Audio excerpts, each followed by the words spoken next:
Hello everybody and welcome back to World of Tanks, and welcome back today to another tank review. And today I'm going to be reviewing the LT-432, the brand new tier 8 Soviet light tank.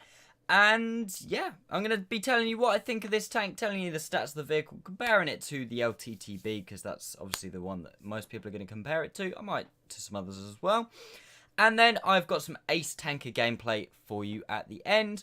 So make sure you stick around for that. If you don't want to see all the review part, I will leave a timestamp to the Ace Tanker gameplay in the description, so go take a look at that.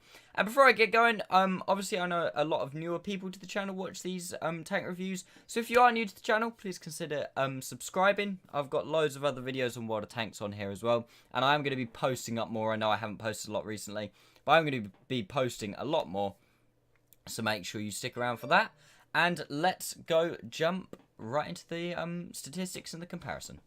So here we go, guys. We have the LT-432 on the left hand side, and then I have the LTTB next to it, which I'm going to be directly comparing it to.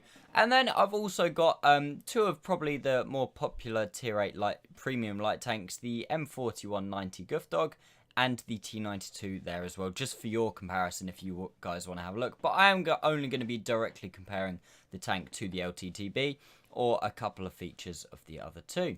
So right off the bat, the LT-432 tier 8 premium light tank, is it any good? Well, its DPM is roughly the same as the LTTB, same as all the rest, to be honest. 2076, slightly higher, like I say, not too bad. I mean, I'm actually quite enjoying the DPM on this tank. It feels quite nice, quite good, quite punchy. The 180 average damage as well on the 85mm gun is rather nice. Obviously not quite as good as 240, but it's still substantial enough. It feels like you're hitting them for enough damage each time, and it kind of feels like a, I don't know, 180 kind of feels like a special alpha damage where people kind of take it and go, oh, it was just 180, it's fine. Oh, it was just 180, it's fine. Oh, it's just 180, it's fine. And before, like, the DPM quite quickly racks up in this tank, which isn't too bad. 176mm of standard penetration, pretty good for a tier 8 light tank, and that is on the standard rounds, which are APCR. The premium rounds are 218mm penetration on standard AP. Like I said, 85mm gun. Shell velocity on the standard rounds, very, very, very nice indeed. 1,150, like I said, because they are APCR. And you can carry 50 rounds of ammunition in this tank, which is slightly more than the LTTB, giving you a potential damage of 9,000. If you're doing that much, you need to be going to see the team specialist about that, because your team's done something wrong. Now onto the gun handling. 2 seconds aim time, very nice indeed, slightly better than the LTTB. Slightly worse dispersion, however, of 0.38 compared to 0.36, and the dispersions whilst moving and whilst the tank is traversing are slightly better than the LTTB as well, which means that the aim time feels even nice. The aim time feels even slightly better than the Guffdog, to be honest.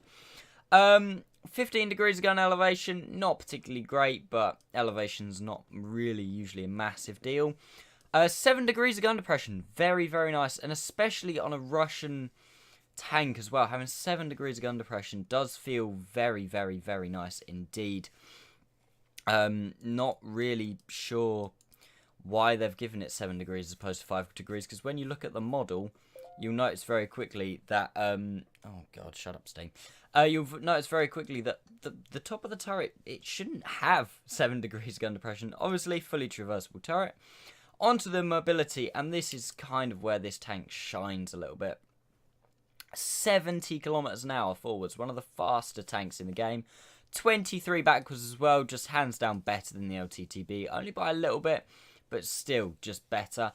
A 900 horsepower engine, ridiculously powerful engine, and the tank weighs 27 tons, but it does mean it has a 33.33 horsepower per ton, which is roughly the same as the LTTB, not quite as good as the T92, a lot better than the M41, but it does have the same quite poor ground resistances as the LTTB. The T92 accelerates a hell of a lot quicker. It has the better power to weight and the better resistances, but obviously that 70 km/h top speed means that this tank can, once it's up there, can really shift a lot. Because the tank is quite wide, especially compared to the LTTB, the traverse speeds are actually slightly worse. The LTTB is a lot better. Turret traverse is the exact same.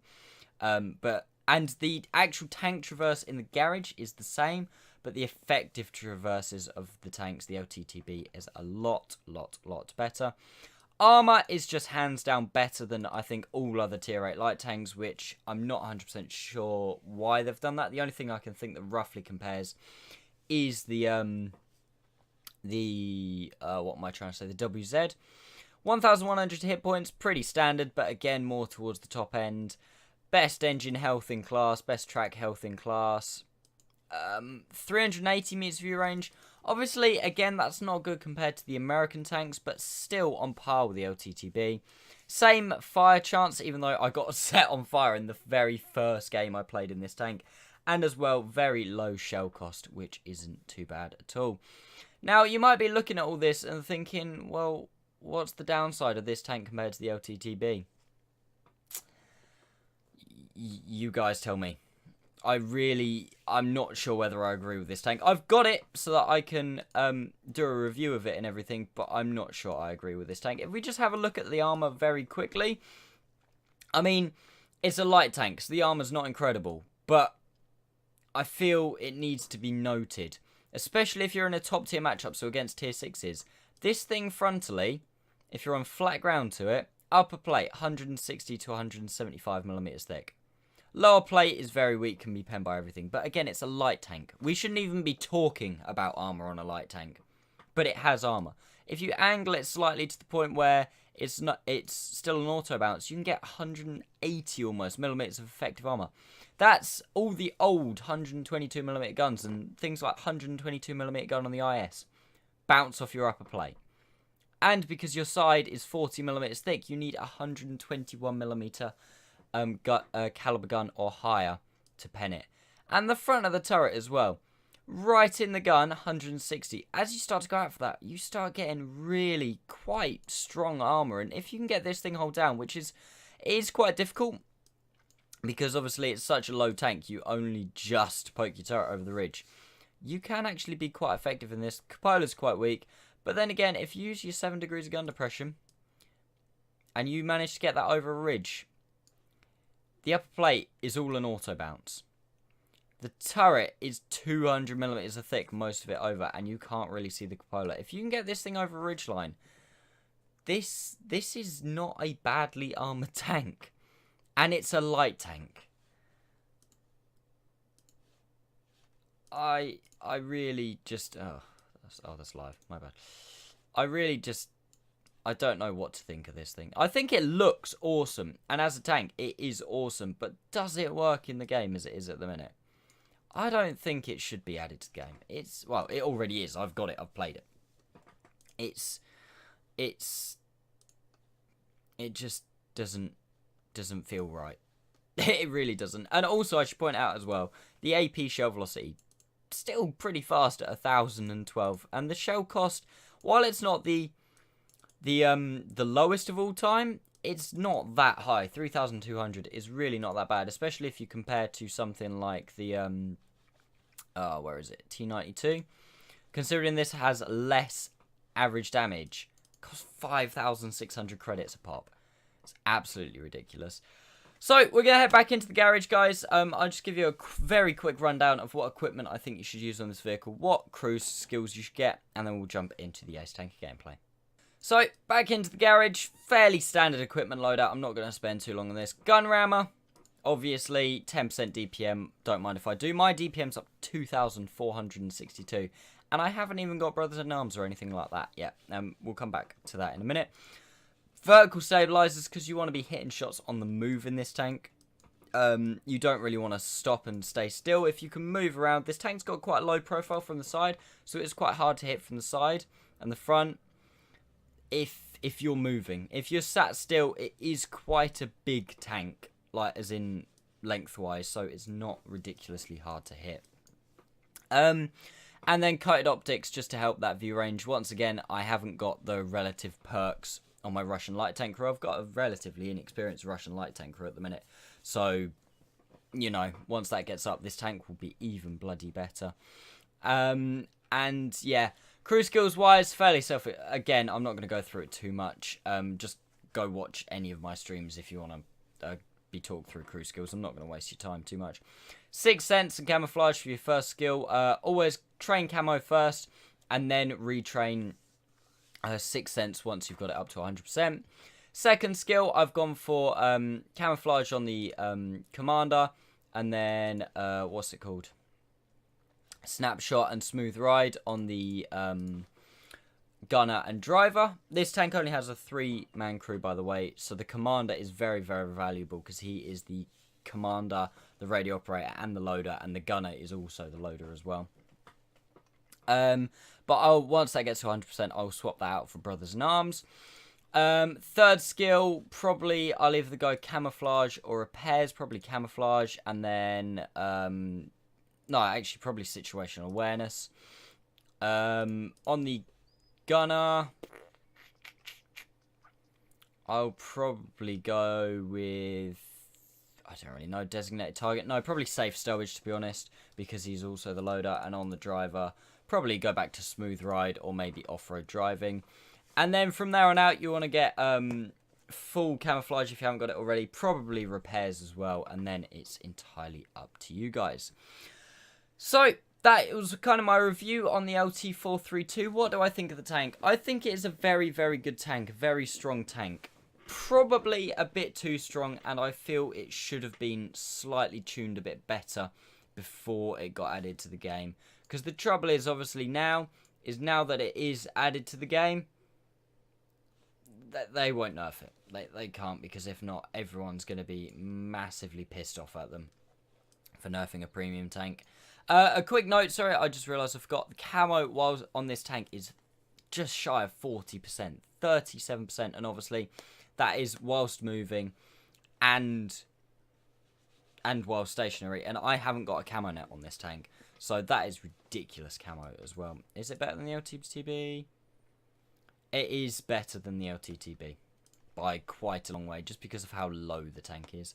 But yeah, enough talking, guys. Let's go jump into the gameplay. Like I said before, please, if you are new to the channel, please consider subscribing. If you've enjoyed the video so far, please consider giving it a like or found it useful in any way. And on that, yeah, let's jump into the gameplay. Right, so here we go, guys, into the gameplay. And we are bottom tier. This is a 357. Obviously, we're a tier 8 tank. We are 357 matchup, so we're bottom tier. There's also 2 artillery on the enemy team, obviously 2 on ours, and there are 4 light tanks on each side as well. On Prokhorovka is never a good thing. I see that the other LT-432 and the Bulldog spawn closer to the bush, so I don't want to try and go for the bush. So instead, I go for the active spot at the start. Spot out all 4 of their light tanks, I believe.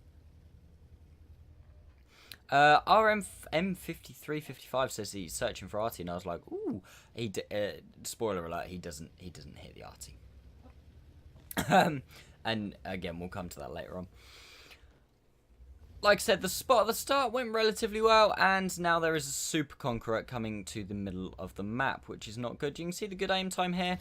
The actual reticule itself does start very small because it is such a good aim time and good dispersions.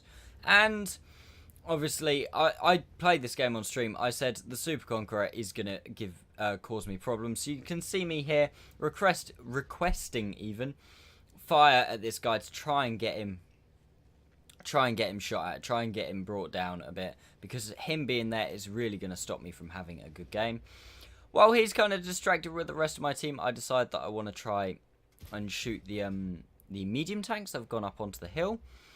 Like you can see here, the DPM is not too bad. I fire there. I don't know if that went into the building. I don't know where that went. I have no idea where that one went.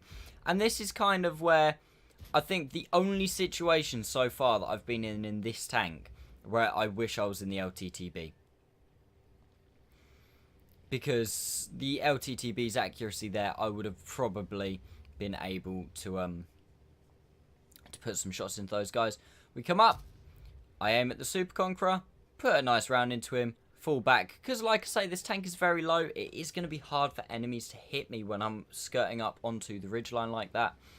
It is going to be quite difficult. I also get some spotting damage on their LT-432 as well. Now, to put some shots into the MX-30, put a couple in. I didn't just do 599 damage to him. I wish I did, but I didn't. Taking us up to just over 1,000 damage and 700 spotting as well. I decided to go up again at the Super Conqueror, and this time, he was aware, and I didn't really do that properly. I didn't give myself enough of a run-up that I was going fast enough to really, for that to be viable there. But fortunately, me keep requesting fire on him, and he gets taken out by our artillery, which is very nice. Once again, the very nice aim time. We put a nice shot into the side of the Lerva turret. Not too bad. And you can see the shell velocity here. You really don't have to give a lot of lead. And I think that's another reason why I was kind of messing up those shots against the medium tank. This is a new tank for me, so I haven't really got used to the shell velocity and everything yet of it, and what the accuracy can and can't do, because that is a big part of playing World of Tanks and getting good at certain tanks, is learning the shell velocity. Again there with the T-44, just not quite used to the tank yet. You can just see it compared to a tank that I would be used to. Now that T-44 is dead, all that's left to spot is an Oho, a Conway, and both artillery. So the worst that there can be on this flank is all of that. I see the Lerva, spot the Lerva, just keep driving past him, and this is where this 70 km/h top speed comes in so handy. I come up, take the hit from the Oho. He knocks out my ammo rack, my gunner, and my turret. And look at the turret traverse here. I'm got like, oh god. But now I'm going to give him a good old-fashioned Russian side hug. I shoot him in the back. I didn't really mean to, but set him on fire, and then I think, oh, I can do that again. Haha, burn, bitch. And he burns. I do think about going back for the Conway, but I think, nah, my artillery this game is to do... My mission this game is to do damage to artillery, so I decide. The pigs have been shooting at me the whole time I've been playing this tank. Not necessarily in this game, but someone deserves to pay for that. And I know that my team will mop up the Conway anyway. I finish off the batch at 155.58. My team finishes off the Conway. And then from here on out, it's just a case of cleaning up. I drive around the cap just to not to aware the enemy arty that I'm coming. But I do see there, did anyone see that tracer that he just fired? So I know that he's here. I'm ready to go over and kill the AMX-30 because I know that the artillery's just fired, so I've got time to kill the AMX-30 first. And no, you don't. Not today, piggy. Not today. Not today, you don't. And boom, we finish him off, and then I don't quite get over to the FE-432 in time before he's finished off. But that piggy is definitely not drowning himself today. And boom, LT-432. You got to see that game, what this tank absolutely excels at, in my opinion. Obviously, I haven't played a massive amount of games in it so far, but I think it's just so good. For having the tank as having the tank, it's a brilliant tank. It obviously, the speed, the maneuverability, the gun is quite reliable. The armor on it surprises you sometimes. I bounced an APCR round from an Object 704 off my turret earlier. Ridiculous. From a game point of view, I think it's a bad thing that this tank has been added into the game, because once again, it is just a straight upgrade over the LTTB, in my opinion. There is no real downsides. Yes, you've got, what was it, worse traverse speed, and you've got worse, what am I even trying to say? I think you've got worse premium rounds and slightly worse dispersion. But that doesn't make up for the fact that everything else near enough about this tank is better. And from a game's point of view, I just don't think it's that good. If you're looking to buy a fun tier 8 light tank and you want to make some credits, this tank is perfect. And especially if you want to train a Russian light tank crew as well, even more reason. Like I say, for an actual tank point of view, a very, very good tank, and I definitely would recommend it. From Wargaming's putting it in the game point of view, terrible, terrible idea. Obviously, it's in the game. I'm just here to tell you guys what I think and whether I think it is worth the money or not, which I think it is, because it's only like, I say only, it's £20, which is like, what, 25 euros, 30 euros? I'm not really sure. It's not a massive amount because obviously it's a light tank, not a heavy tank. So I think it's definitely worth the money so far anyway. We'll go take a very quick look at the post-game stats in just a second. But like I said before, guys, make sure you consider subscribing to the channel if you are new. Please consider liking the video if you found it useful at all or if you've enjoyed it at all. And yeah, let's go take a very quick look at the post-game stats.